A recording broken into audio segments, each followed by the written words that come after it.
자, 이번 시간에는 이제 위헌 법률에 근거한 행정행위의 효력을 좀 공부를 해보도록 할게요. 행정법을 공부하면서 좀 약간 화가 날 때가 있어.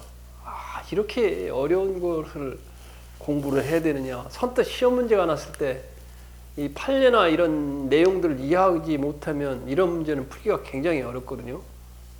조그만 양은 작지만 굉장히 어려운 그런 부분이 있어서 참 공무원 되기 참 어렵다 그런 생각이 드는데, 자, 그 필수 행정법에서 여러분의 그 어려움 점을 확실하게 해소해 두도록 하겠습니다. 자, 위헌 법률. 위헌 법률이라는 건 뭘까요? 위헌 법률. 위헌이라는 건 헌법이죠, 헌법. 헌법에 법률 조항이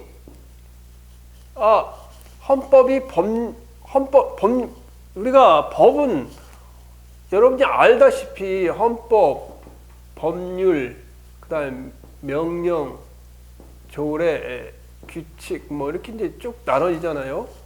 법규명령에는 시행령, 시행규칙 이렇게 이제 나눠지는데, 자, 그러면 헌법이 최상위법이죠. 법규범 중에. 그런데 법률 조항이 헌법에 위반된단 말이에요. 법률 조항이 예를 들면 국세기본법 26조 제1항이 헌법에 위반된다. 헌법이라는 건 뭐예요? 국민의 재산에 대한 권리, 자유권, 뭐 신체권이 있는데 그 위반되는 조항이다. 그런데 그러면 위헌 법률을 어디서 판단을 하냔 말이에요. 이건 어디서 판단을 하냔 말이에요. 법률이 헌법에 위반되는 여부는 어디서 판단한다는 거예요? 어디서 판단해요? 어디서 판단해요? 다 알죠, 그죠? 법률이 헌법에 위반되는가 여부는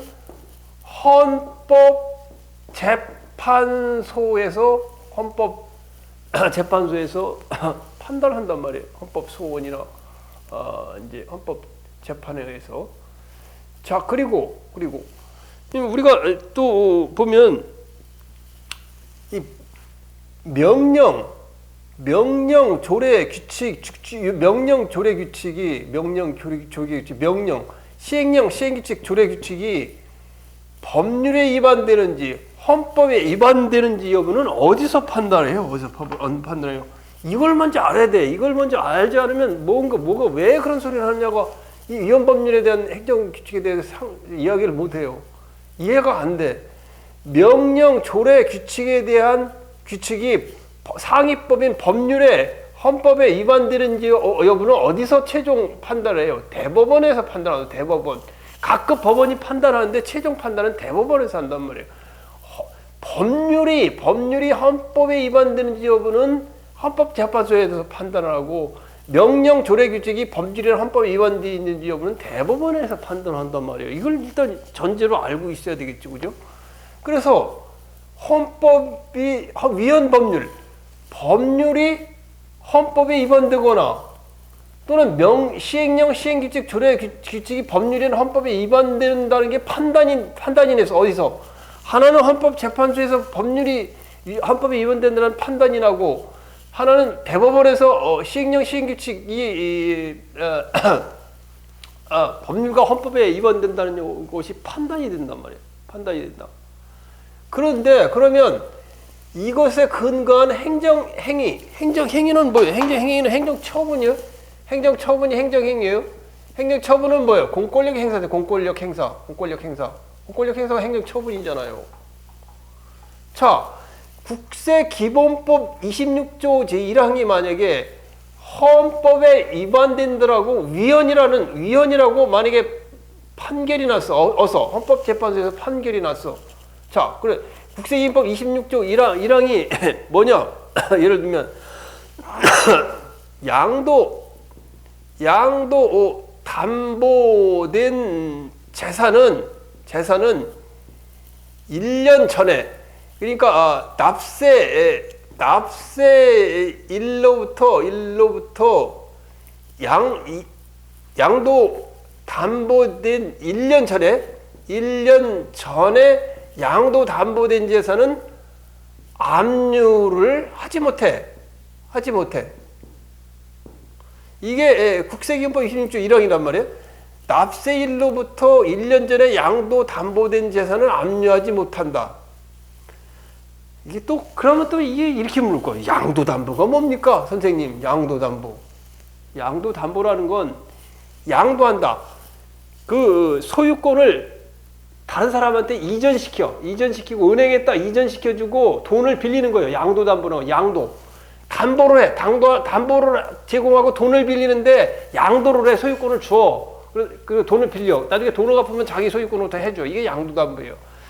납세일로부터 1년 전에 양도 담보된 재산은 압류하지 못한다. 이 얘기는 1년 전이라는 건 납세일로부터 1년 전 멀리 된 거는 압류하지 못하지만 1년 이내에 양도 담보된 재산은 압류할 수 있다고 해석이 되잖아요. 압류할 수 있다 해석이 되잖아요. 자, 그래서 그럼 만약에 이 법에 의해서 이게 법조항이에요. 법조항이 이게 왜 양도 담보라는 것은 돈을 빌리는데 돈을 빌려주고 담보를 잡은 거 아니에요. 담보를 잡은 건데 1년 전에 된 것은 국세청에서 재산으로 압류를 해가는데 압류를 못 하는데 1년 이내의 것은 압류를 한다면 은행에서 돈 받을 권리가 없어지는 거잖아요. 세무서에서. 자, 그러면 우리가 생각해 봐야 될 것은 과연 이 법률 조항이 위헌이라고 판결해 놨어. 우리 위헌. 자, 위헌이라고 판결해 놨어. 위헌이라고 딱 판결해 놨어. 위헌이라고 판결해 놨는데 위헌이라고 판결이 나서 이 법률 조항이 효력이 없는 이 이게 1년짜리 양도재산 압류하지 못한다. 이게 위헌 판결이 났어. 그래서 모든 재산을 압류하지 못하도록 양도 담보된 재산 압류하지 못하도록 돼 있어. 그런데 세무서에서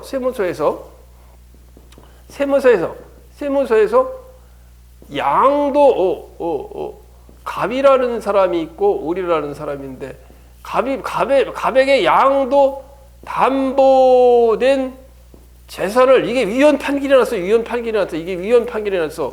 야, 그러면 위헌 판결이 2023 7월 1일에 났어. 1일에 났다면 그 이유는 이 규정이 효력이 없어지니까 양도 담보된 재산을 세무서에서 압류를 하지 못해. 강제징 세금을 안 냈다고. 갑이 세금을 안 했어. 뭐가 왔어요? 부가가치세, 가치세, 법인세. 이게 회사. 반도체 주식회사요. 반도체 주식회사에서 세무서에 부가가치세, 법인세를 안 냈으니까 회사에 있는 기계를 갖다가 누구한테 이 애환은행에 이 기계를 갖다 잡히고 돈을 빌려갔어. 갑이라는 회사가. 그리고 애환은행에 이게 양도 담보된 기계를 양도 담보된 재산이 있을 거 아니에요. 이게 기계 아니야, 기계. 그런데 이게 1년 전에 이 조항이 없어져 가지고 이제 세무서는 양도 담보된 재산은 압류를 못 해. 압류를 하는 거 강제징수. 부가가치세 안 냈다고 강제징수를 못 하는데 강제징수를 했다. 위헌 판결이 났는데 이 조항이. 그렇다면 거기 내가 거기 제일 먼저 제시해 놓은 거 뭐냐? 어떤 법률 조항이 헌법재판소에서 위헌 결정이 나면 국세기준법 21조 1항이 위헌 결정이 났어. 그러면 이 이후에 위헌 결정이 났는데 7월 1일이 났는데 2023년 7월 2일 날 세무서가 양도 담보된 위헌이라 이게 조항이요. 무효야. 그런데 양도 담보된 재산을 갖다 압류에 들어갔다. 그럼 그 자체는 무효예요, 무효. 이유가 없어요. 그지? 이건 누구나 이해가 돼. 누구나 돼.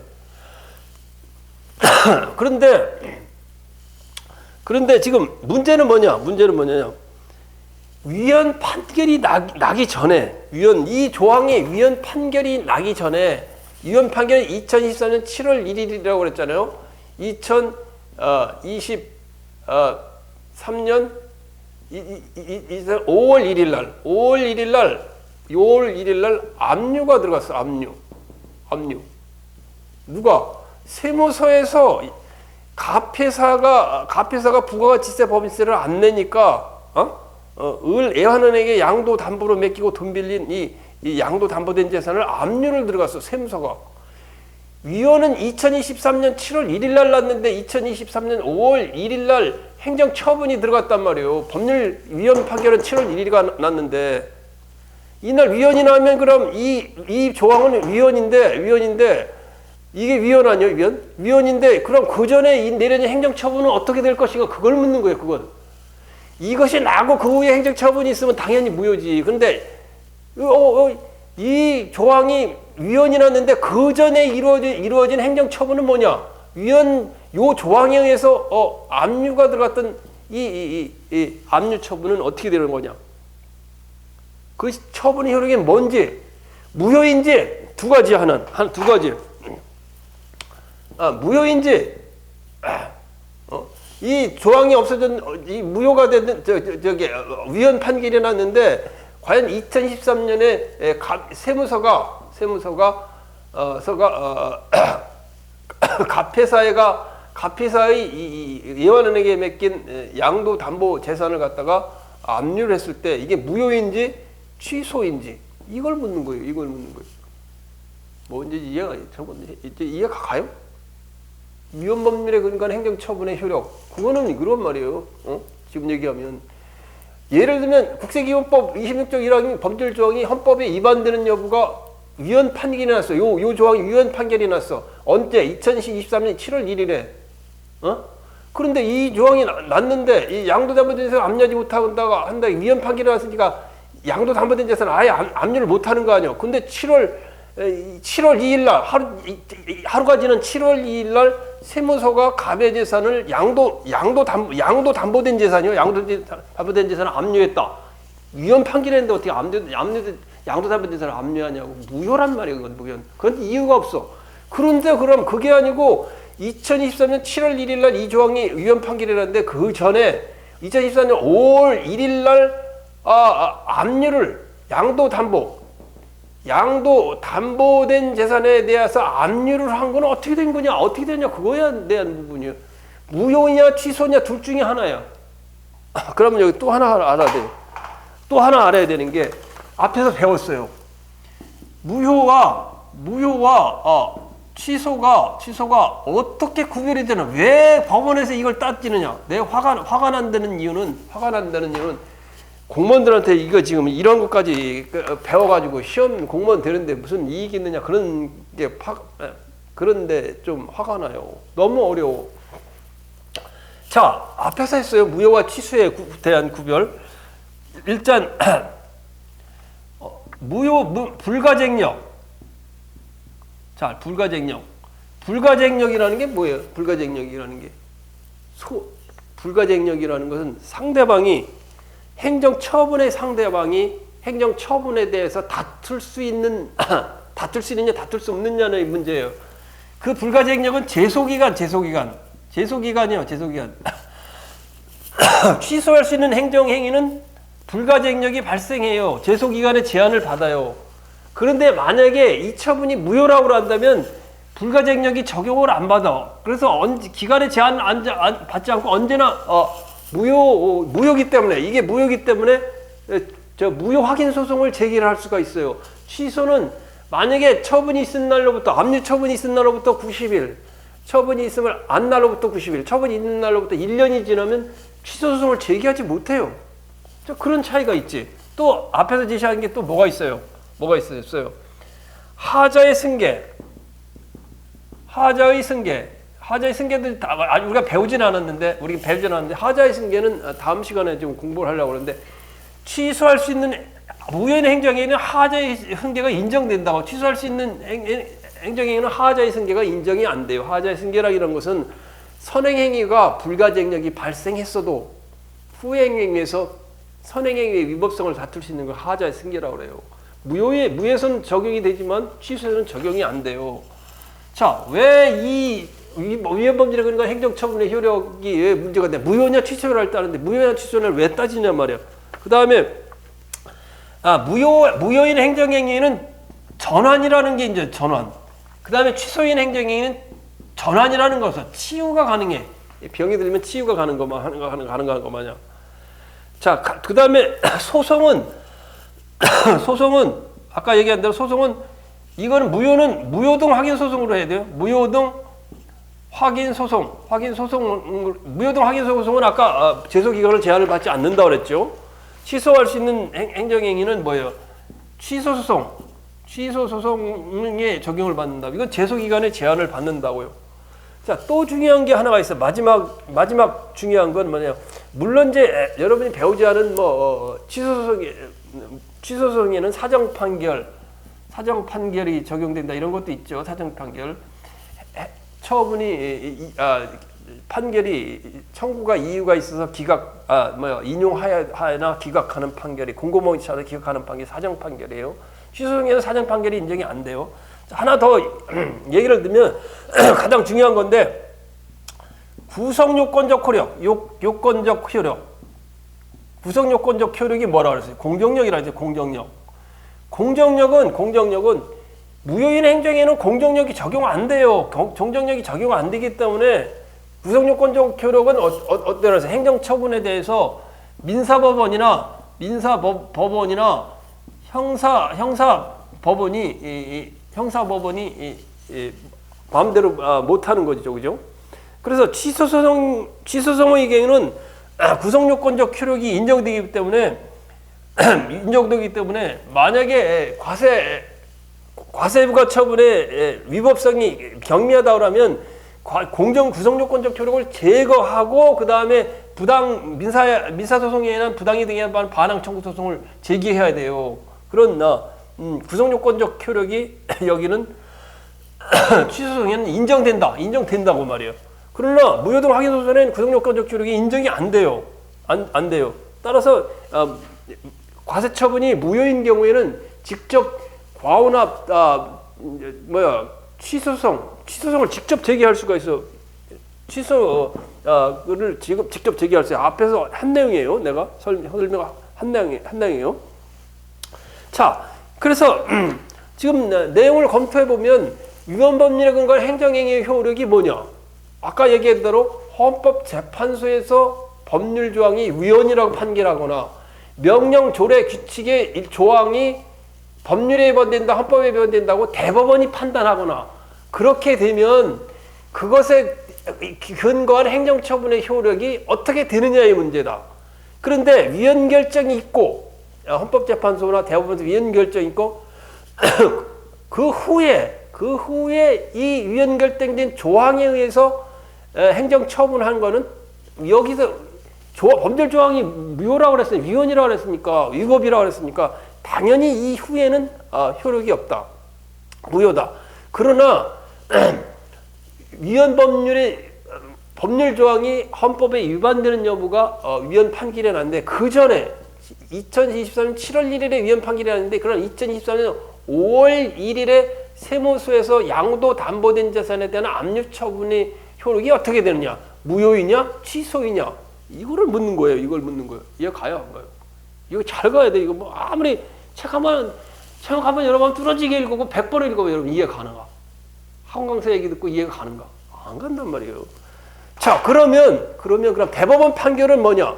대법원 판결은 무효가 어떤 사항이 무효가 되거나 이게 조항이 위헌이 났는데 그 전에 의한 행정행위가 그 전에 이 법률 조항이 의한 그 전에 위헌 판결이 나기 전에 한 행정행위가 무효냐 취소냐 이거에 대한 묻는 거예요. 첫 번째가 묻는 거예요.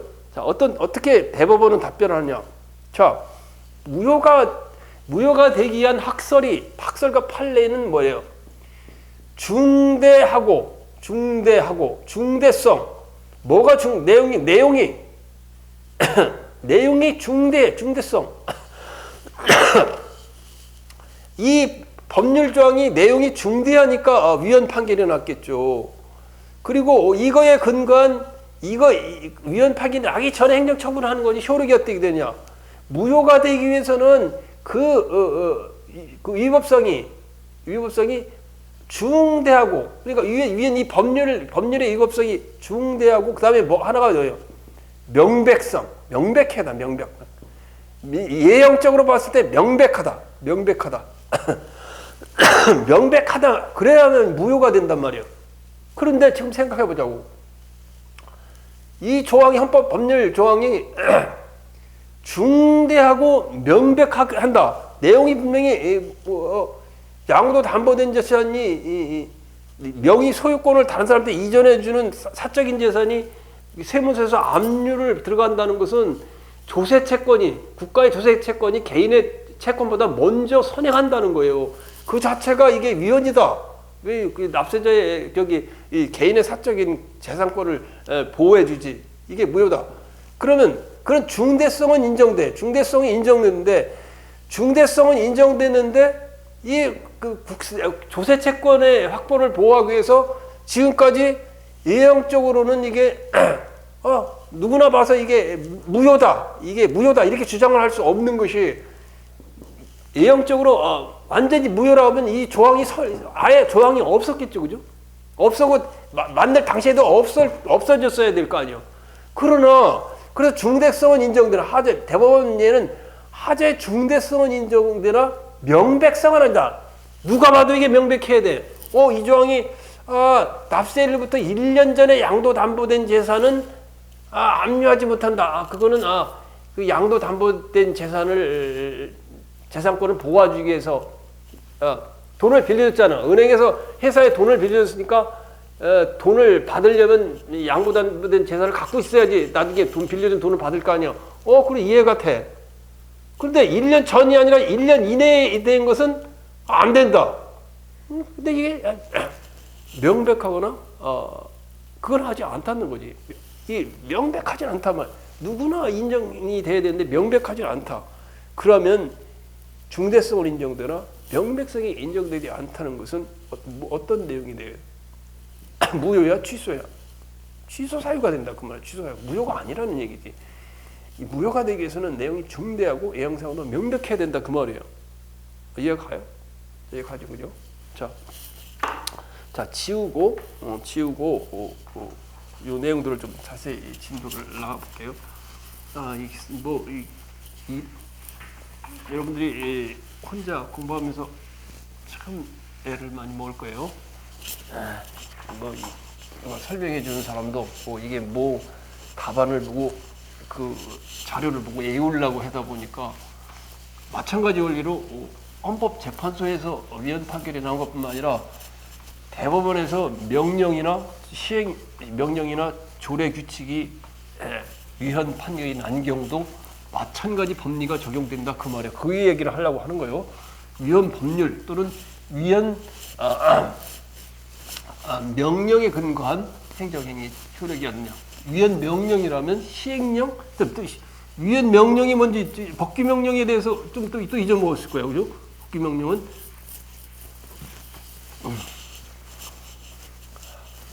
시행령, 법률 밑에는 시행령, 대통령령, 그다음에 부령을 갖다 시행규칙, 부령은 장관이 정하는 거라 그랬어요. 그다음에 대통령령은 대통령령, 총리령은 총리가 정하는 것이. 자, 그래서 거기 내용들을 읽어보면, 자, 따라서 원고가 어느 행정처분에 대하여 그 행정처분이 근거가 되는 법률이 위헌이라는 이유로 무효 확인 청구소가 제기된 경우에 다른 특별한 사정이 없는 한 법원으로서는 그 법률이 위헌인지 여부에 대하여 판단할 필요 없이 그 무효 확인 청구를 기각해야 된다. 자, 이게 이 말이에요. 자, 들어보세요. 자, 무슨 말이냐? 세무서가 갑에게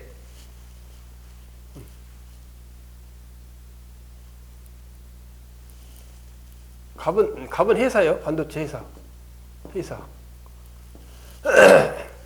이 회사는 뭐를 했어요? 어디 은행이? 예환은행이 예완은행이 을이지 을에게서 돈을 빌렸다. 돈을 빌리는 걸 담보를 제공하고 대출을 받았다. 이 회사에 있는 기계를 갖다 양도담보는 소유권을 이전시켜주고 돈을 갚으면 그 기계를 소유권을 돌려주는 게 양도담보예요. 자, 예완은행에 그런데 갑을 병이라는 사람이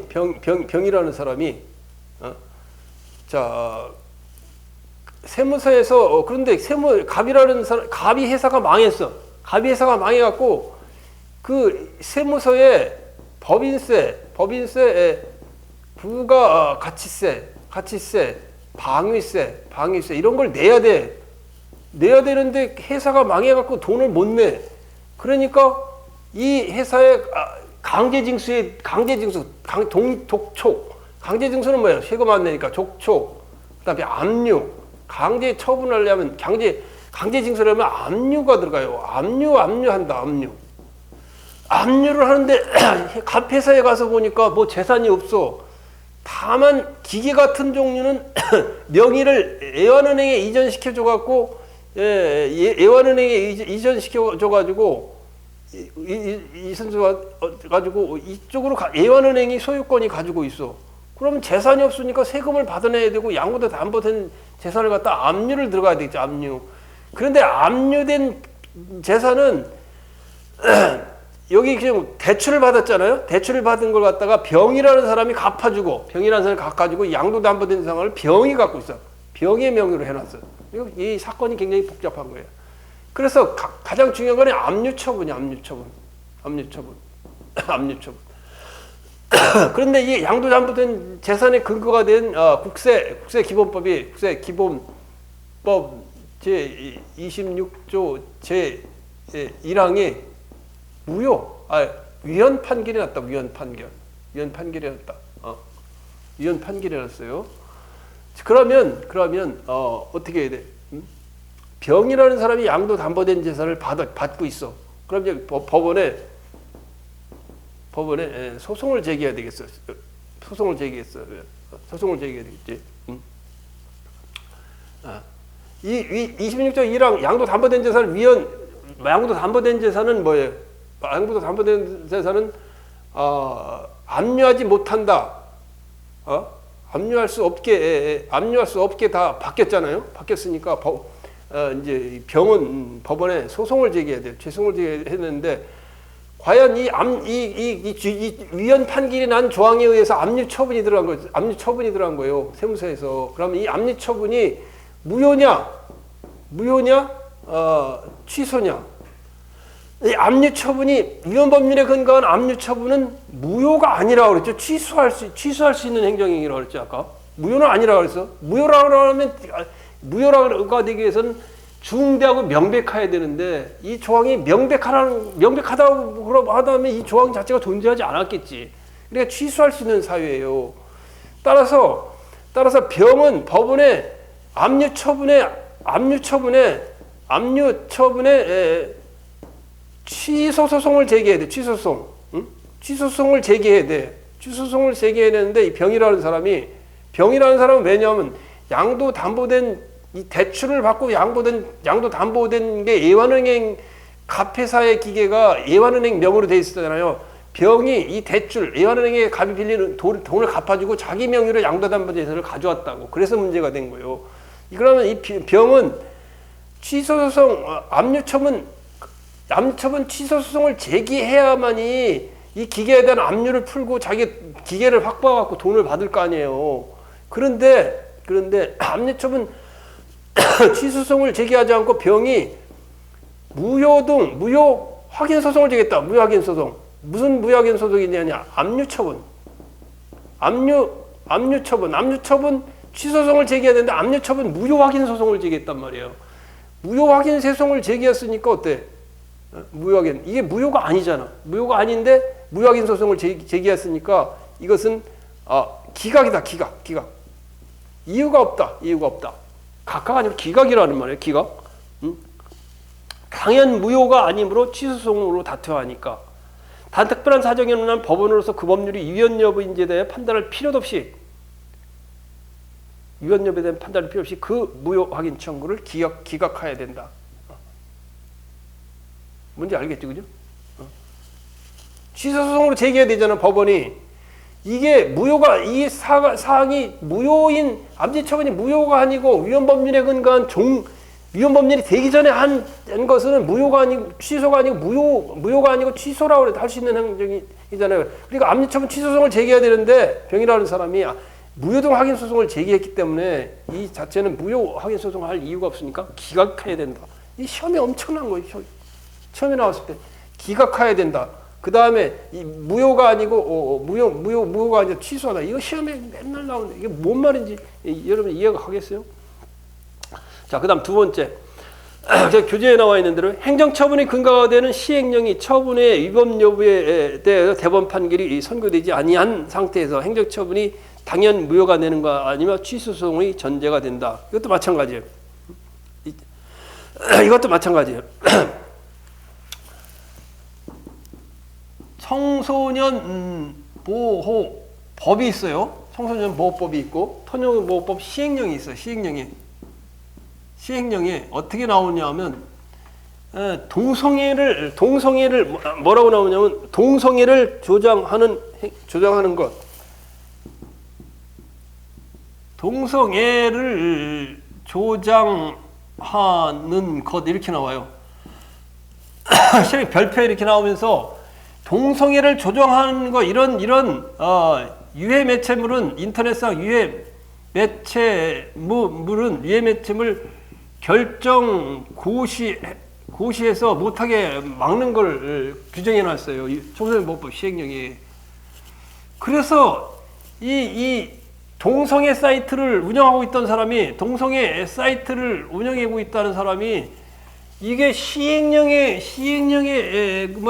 동성애를 조정하는 거 이렇게 나오니까 이 동성애를 조정하는 거 이렇게 써놨다고 이것이 과연 국민의 성적인 기본권을 자기결정권을 침해하는 것이 아니냐 해가지고 대법원에 어디에 선치하게 대법원에 무엇이니까 시행령이니까 법률은 헌법재판소에 하지만 시행규칙 조례는 대법원에 해요. 대법원에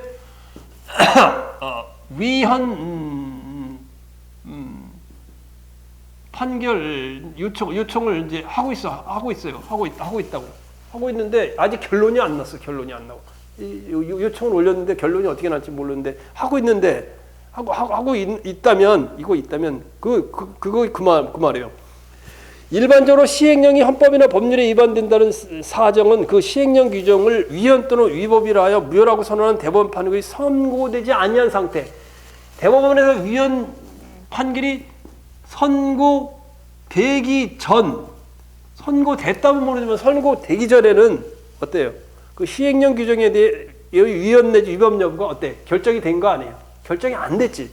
결정이 안 됐으니까 다툼의 여지가 없을 정도로 명백하였다고 인정되지 아니한 이상 객관적으로 명백한 것이라 할 수 없고 이러한 시행령에 근거한 행정처분에 하자는 자 이런 시행령에 근거 아직 선고되기 전에 전에 유해 매체물 결정고시 동성애 사이트 운영하는 유해 매체물 결정고시람으로써 동성애 사이트를 차단한 행위가 이게 무효냐 취소냐 그 말이에요. 무효냐? 취소냐? 이건 아직 선고되기 전이기 때문에 무효가 아니고 취소할 수 있는 취소 사유에 해당된다 그 말이에요. 이해 가지고요. 자, 그다음에 이제 세 번째도 마찬가지 입장이에요. 어디가 자.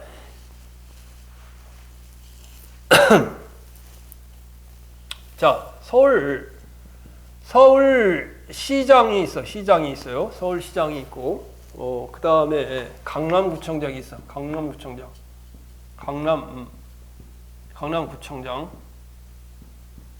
서울시장은 A1, 강남구청은 A2. 자, 강남구청장이에요. 강남부청장이 아니라 강남구청장.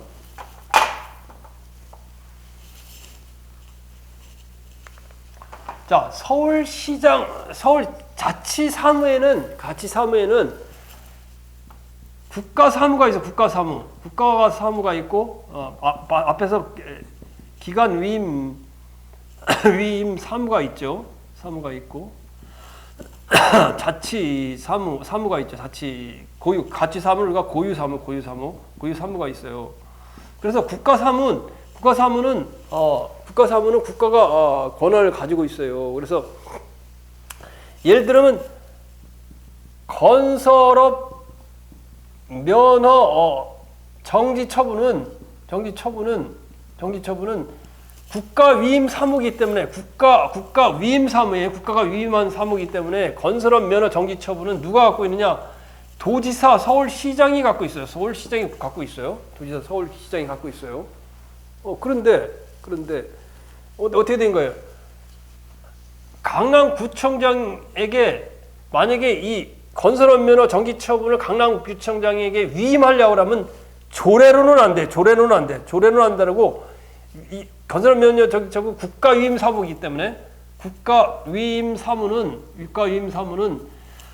서울시장이 강남구청장한테 건설업 면허 정지 처분은 국가 위임 사무이기 때문에 강남구청장한테 위임을 하려면 서울시 규칙에 의해서 이걸 해야 돼요. 규칙에 의해서 해줘야 돼요. 규칙에 의해서 해줘야 돼요. 그런데 뭐예요? 어떻게 된다는 거예요? 그런데 이게 조례로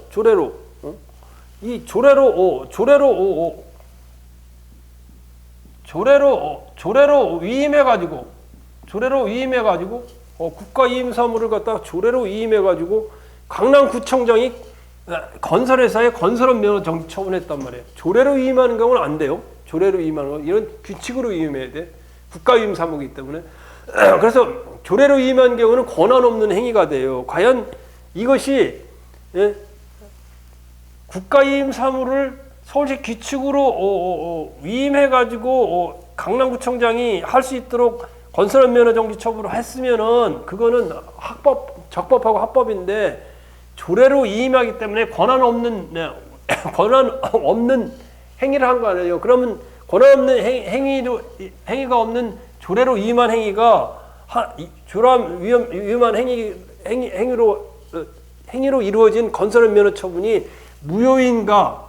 무효인가 취소의 사유인가 이걸 묻는 거예요. 무효는 아니라는 거지. 왜? 무효가 되기 위해서는 조례로 위임하는 것이 중대하고 무효 사유가 되기는 뭐예요? 내용은 중대해. 규칙으로 위임할까 조례로 위임했으니까 중대해. 그러나 명백하지가 않아. 명백하지 않다는 건 일반인이 봐서 조례인지 규칙인지 뭐 잘 알아요? 여러분 잘 알아요? 조례인지 규칙인지 잘 모르잖아.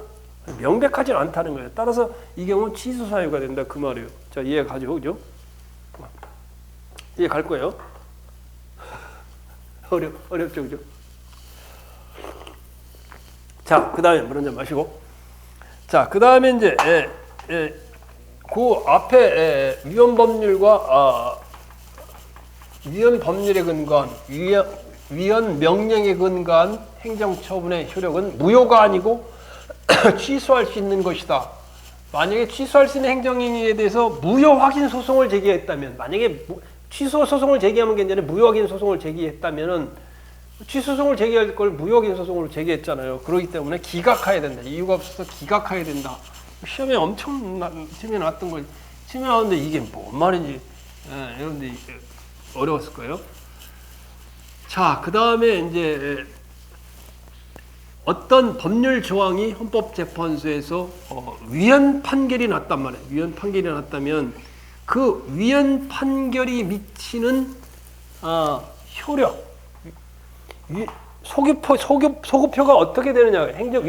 법률 위헌 결정의 행정처분의 이 법률 위헌 결정의 결정의 결정의 법률이 위헌이 판결이 났어요. 위헌 판결이 결정의 행정처분의 소급표. 행정처분의 소급표.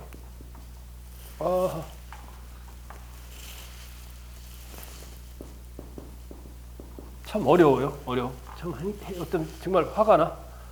위헌 결정의 소급표가 인정되는 경우 첫 번째 1번 위헌 결정의 소급표가 인정되는 경우. 그 다음에 또 하나는 이 위헌 결정의 소급표가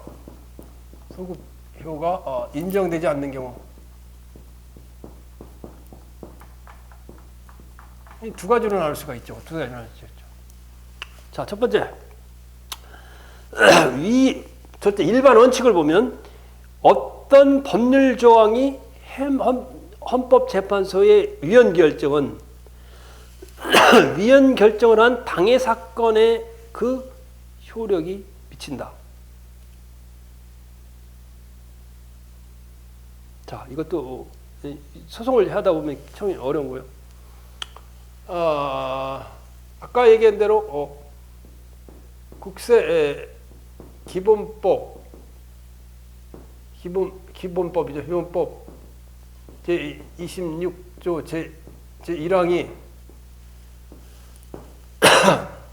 위헌 판결이 났어요.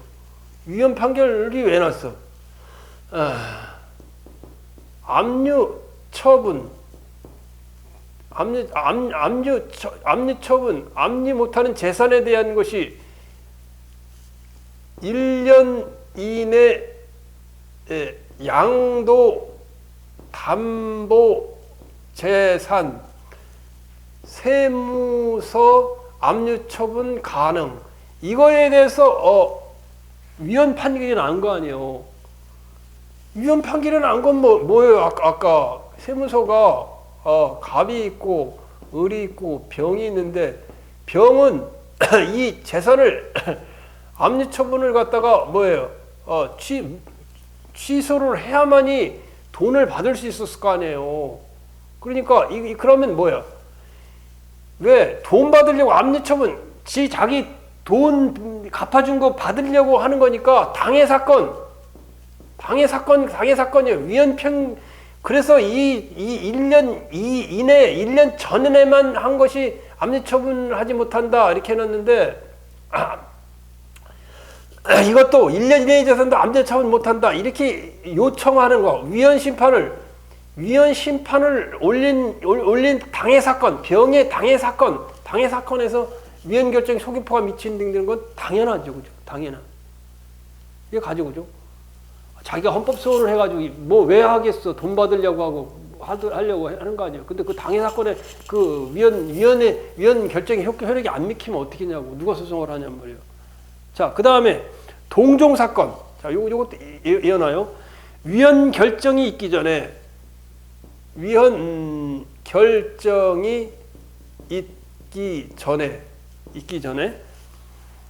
동종의 위반 여부에 관하여 동종의 위헌 여부에 관하여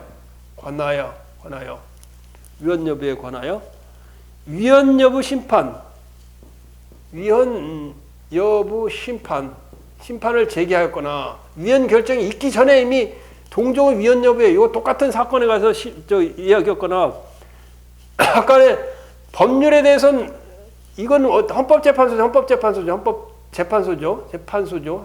심의하였거나 또는 뭐예요? 법원의 위헌 여부 심판 제청, 법원의 위헌 여부 재판 신청한 사건. 위헌 결정이 있기 전에 이게 있기 전에 동종의 위헌 요 도항에 대한 위헌 여부에 관하여 위헌 여부 심판이나 법원의 위헌 여부 재판이 시행령이나 시행규칙이 위헌 여부 재판이 신청된 경우 법원에는 시행령, 명령이랄 때 명령, 시행령, 시행령, 시행규칙, 그다음에 조례 규칙. 조례 규칙이 헌법에 위반되는 여부, 또는 법률에 위반되는 여부를 갖다 심사하는 것이 법원이다 그 말이죠. 이거 갖다 동종사건이에요. 동종사건. 여기에도 위헌 결정 소급표가 인정된다 그 말이에요. 그다음 위헌 제청을 하지 않았지만 당연히 법률 조항이 재판의 전제가 되려 법원에 계속 중인 사건, 위헌결 병행 사건은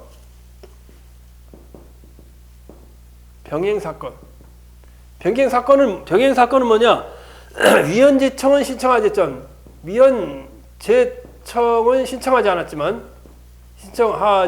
않았지만 뭐 했다는 거예요? 법률 조항이 재판이 전제가 되어 법원에 계속 중인 사건. 법률 조항이 뭐에 대해서 재판이 전제가 돼서 위헌인가 여부가 재판이 전제가 되어 뭐라고? 법원에 계속 중이라는 건 계속이라는 건 뭐 컨티뉴해서 소송이 계속된다는 말에 법원에 소송이 진행 중인 사건, 계속이라는 말은 그런 말이에요. 법원에 소송이 진행 중인 사건. 그다음에 위헌 결정 이후에 이것도 중요해요. 위헌 결정 이후에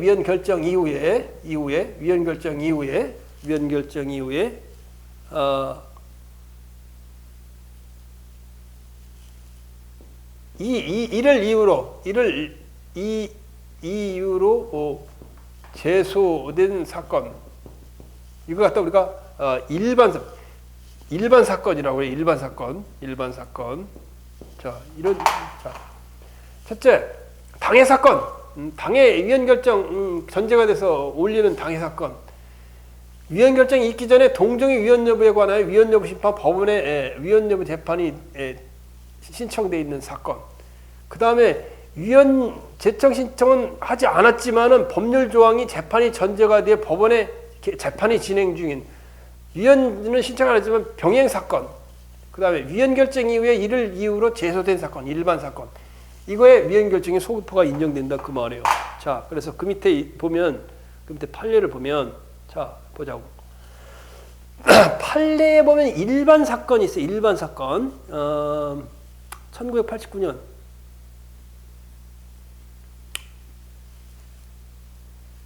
자, 1989년 뭐가 있었냐? 국가보위 입법 폐위법. 국가보위 입법 회의. 국가보위 입법 폐위법 뭐라고?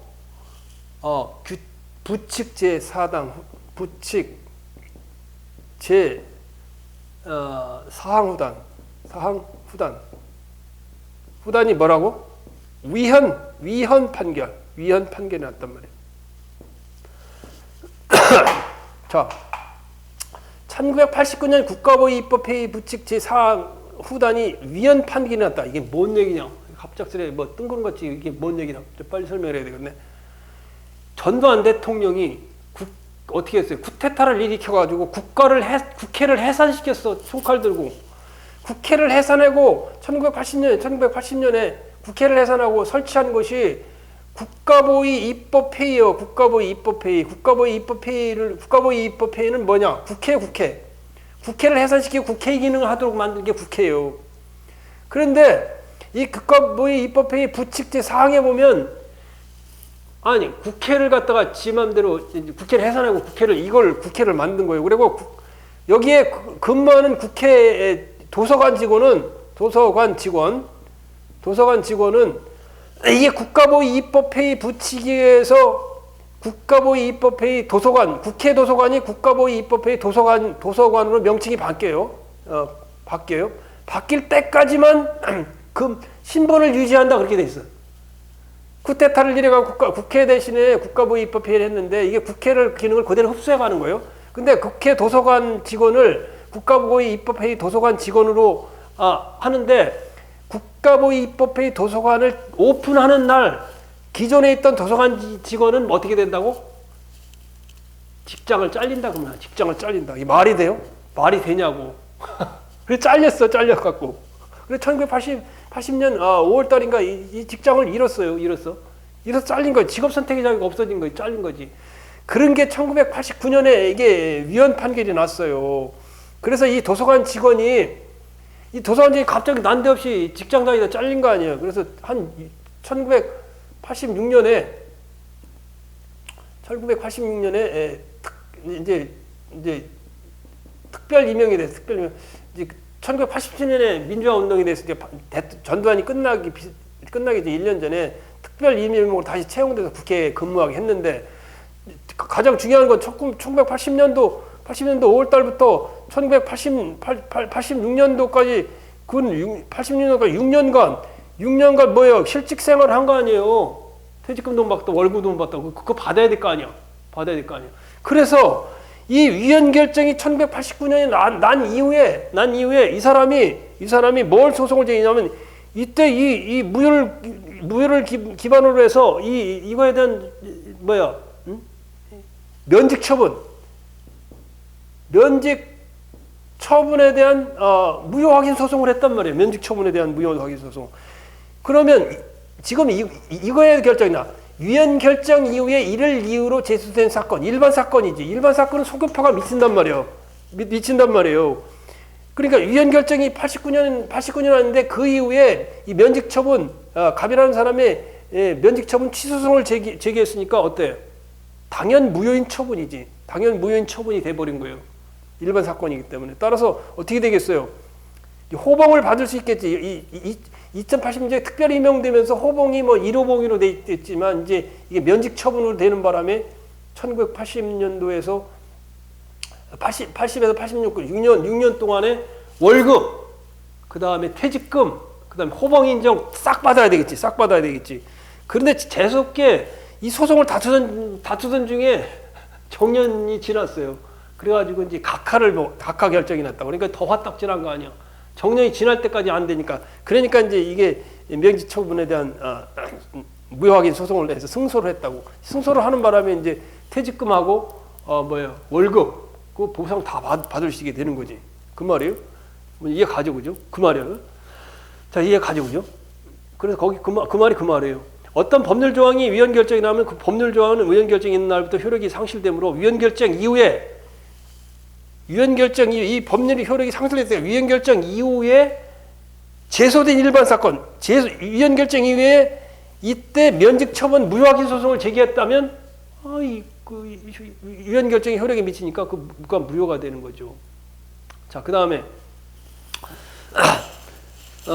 행정처분 자체의 효력이 쟁송기간 경과 외에도 종속 중인 경우 행정처분이 필요한데 후에 행정처분은 아직 이루어지지 않은 경우와 같이 그 행정처분을 무효로 하더라도 법적 안정성을 크게 해치지 않는 경우에는 무효 확인 소송을 제기할 수 있다. 자, 위헌 결정의 소급표가 인정되는 것은 이것은 개인의 이익 중시하는 거예요. 중시. 그다음에 위헌 결정이 났는데도 그 소급표가 인정되지 않게 하는 것은 법적 안정성을 중시하는 거예요. 법적 안정성이라는 건 뭐냐? 이거 공익이야, 공익이고 이거는 사익이에요, 사익. 개인의 이익이니까 사익 중시. 그래서 그 다음 판례가 나온 건 뭐냐면 행정처분 자체의 효력이 쟁송기간 중에도 존속 중인 경우 후에 행정처분이 필요한데 후에 행정처분이 아직 이루어지지 않은 경우에 그 같은 행정처분을 무효로 하더라도 법적 안정성이 크게 해치지 않은 경우 무효 확인을 구할 수 있다. 이것도 아까 그 맥락인데 이것도 여기다 써서 해볼게요. 자, 과세 부과 처분이 있었고 그 다음에 압류처분 아까 한 거예요. 압류처분 있죠. 압류처분이 아까 들어갔었죠. 압류처분이 있었고 압류가 되면 그 다음에 뭐요? 강제징수가 되기 위해서는 독촉 그 다음에 과세부가 과세 부과를 했는데 과세 처분이 있었는데 이거 안 내. 그러니까 독촉, 그다음에 압류, 그다음에 그다음에 경매를 공매, 계산이 공매, 그다음에 청산 이런 절차가 있어요. 그런데 그다음 행정처분 자체 효력이 쟁송기간 경과에도 존속돼 가지고 압류 처분 효력이 그 후에 압류 처분 효력이 그다음 처분인 경매와 공매 절차가 아직 남았잖아요. 그렇다면 이걸 갖다가 후행 행정처분은 아직 이루어지지 않았기 때문에 경매나 공매 처분이 경매 처분, 공매 처분, 청산 처분이 이루어지지 않기 때문에 그 행정처분을 무효화하더라도 법적 안정성을 크게 해치지 않는 경우에 무효 확인을 구할 수 있다 그 말이에요. 그의 예를 인정하여 당연 무효인 사유로 보아서 쟁송기관이 경고한 후에라도 무효 확인을 구할 수 있다. 무효 확인 그 말이에요. 이 얘기는 무효 확인을 구할 수 있다.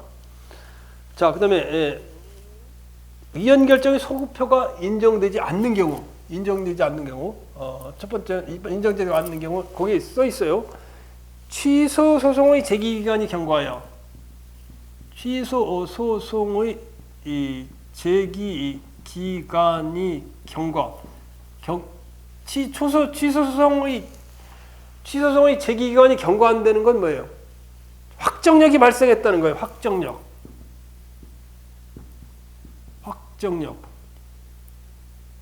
확정력을 뭐라 그랬어요? 존속력이라죠. 존속력은 확정력이 뭐가 있어요? 불가쟁력은 제소기간이 지난 게 불가쟁이고, 불가변력은 공무원 임명이라든가 아니면 행정심판의 재결과 같이 행정행위가 스스로도 바꿀 수 없는 게 불가변력이죠. 자, 행정 취소소송의 제기 기간이 경과해요. 이건 불가쟁력이 발생해서 확정력이 발생한 행정처분. 행정처분은 뭐라고? 소급표가 미치지 않는다. 소급표가 미치지 않는다. 그 말이에요. 소급표가 미치지 않는다는 말은 뭐예요? 적법하다 그래. 처분이. 응? 처분이 적법하다. 처분이 적법하다 그 말이에요. 적법성이 인정된다 그 말이에요. 두 번째, 법적 안정성 유지나 법적 안정성은 뭐라 그랬어요? 법적 안정성은 공익이라고 하죠. 공익을 이유로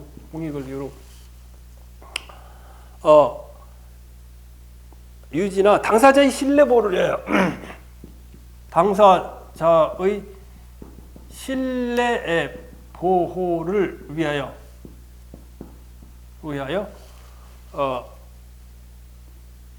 불가피한 경우에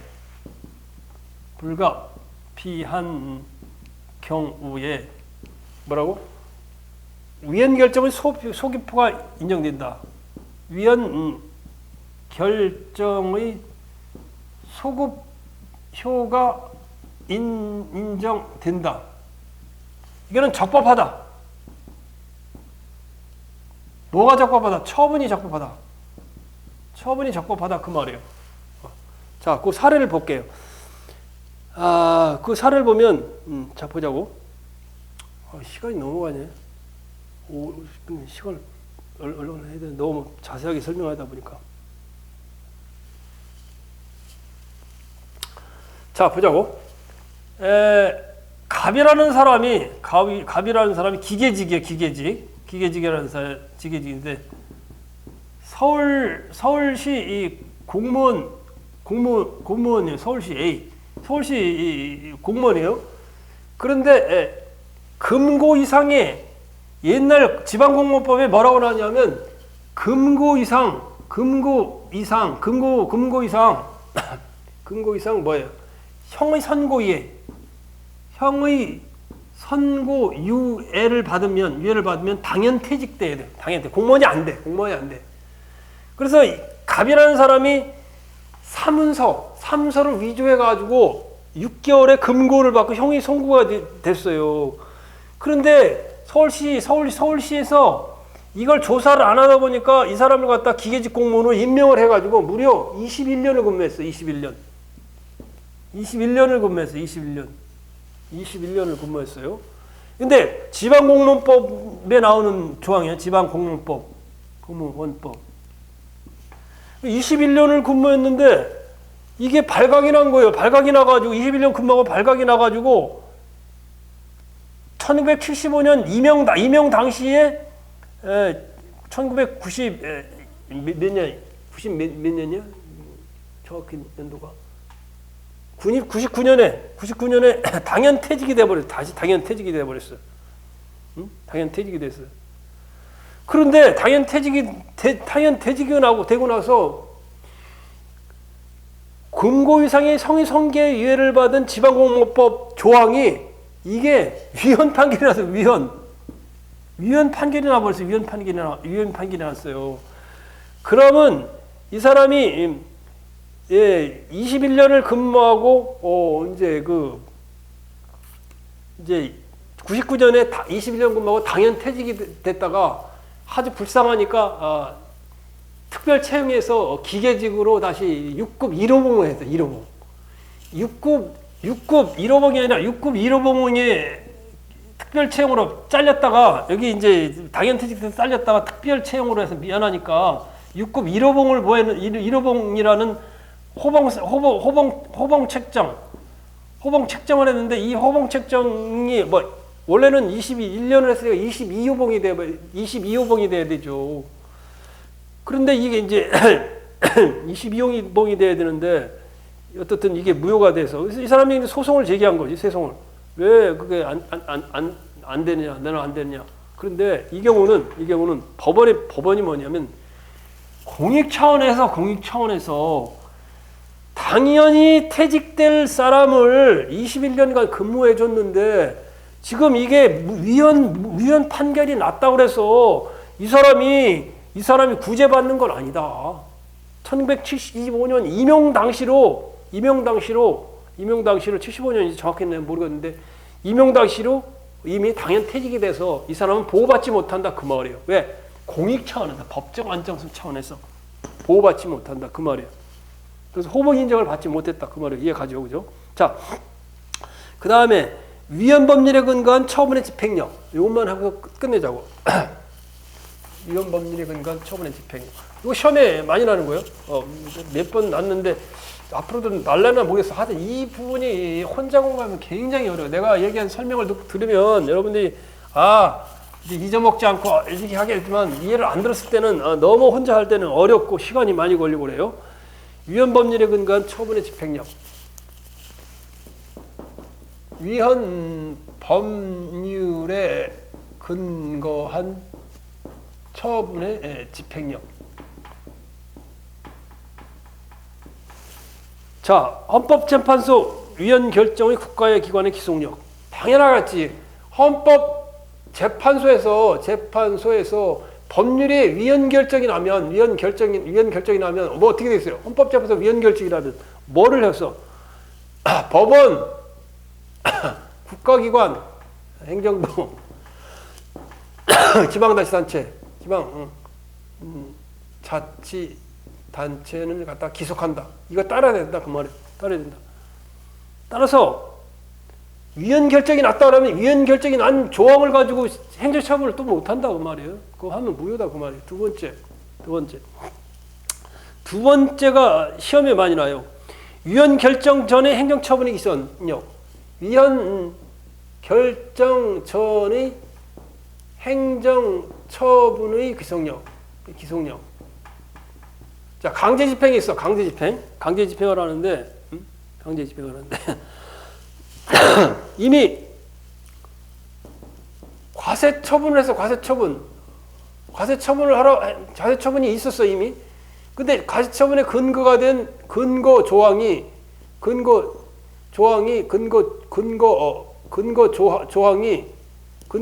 위헌 판결이었어. 위헌 판결. 그래서 위헌 판결이 나기 전에 과세처분이 이미 있었어. 2023년 7월 1일 날 위헌 판결이 했는데 과세 처분은 2023년 5월 1일에 이미 과세 처분이 있었어요. 그리고 위헌 판결이 나니까 이 과세 처분은 과세 처분이 이미 있었죠. 그런데 그럼 위헌 판결이 난 이후에 이 과세 돈을 안 내면 이거에 대한 체납 처분은 뭐야? 독촉, 압류, 경매, 공매 처분, 공매 처분, 그다음에 청산 절차를 진행할 수 있는지 안 된다는 거예요. 과세 처분 근거가 되는 자체가 위헌 판결이 나기 때문에 그 이후로 위헌 판결 난 다음에 연속되는 체납 처분, 강제 징수 절차는 할 수 없다는 거예요. 이 수혜채권을 위한 체납 처분은 무효다. 안 된다 그 말이에요. 시험에 자주 난 거예요. 그 밑에 내가 적어놓은 그 말을 가만히 곰곰이 생각해 보면 그 말이에요. 행정 처분이 있은 후에 집행 단계에서 그 처분이 근거가 된 법률이 위헌으로 결정된 경우 그 처분의 집행이나 집행력을 유지하기 위해 처분이 집행력, 과세 처분이 계속 집행되기 위해서는 돈을 안 내면 뭐예요? 체납 처분, 독촉 압류, 공매, 청산 절차를 거쳐야 되는데 이 처분을 갖다가 유지하기 위한 행위는 위헌 결정의 기속력, 기속은 행정청을 구속하는 게 행정청 여기 나오는 법원, 국가기관, 지방자치단체를 기속하는 기속력에 의해서 허용되지 않는다. 맞는 내용이죠, 그죠? 자, 자세하게 설명을 했어요. 자, 내가 한 이야기를 가지고 문제도 해설을 다뤄놨으니까 문제가 지금 5문제 지금 이제 한 10년, 13년 동안 5문제 나왔는데 5문제를 풀면 문제가 잘 해결이 되는 걸 알 수 있을 거예요. 자, 여러분 하여튼 좀 어렵긴 한데 열심히 또 읽다 보면 또 해설한 내용을 듣다 보면 잘 이해가 갈 수 있을 거예요. 자, 여러분 내 강의를 들어주셔서 감사합니다. 여러분 사랑합니다. 여러분 축복합니다. 여러분 시험 합격을 기원합니다. 고필승입니다. 다음 시간에 또 뵙겠습니다.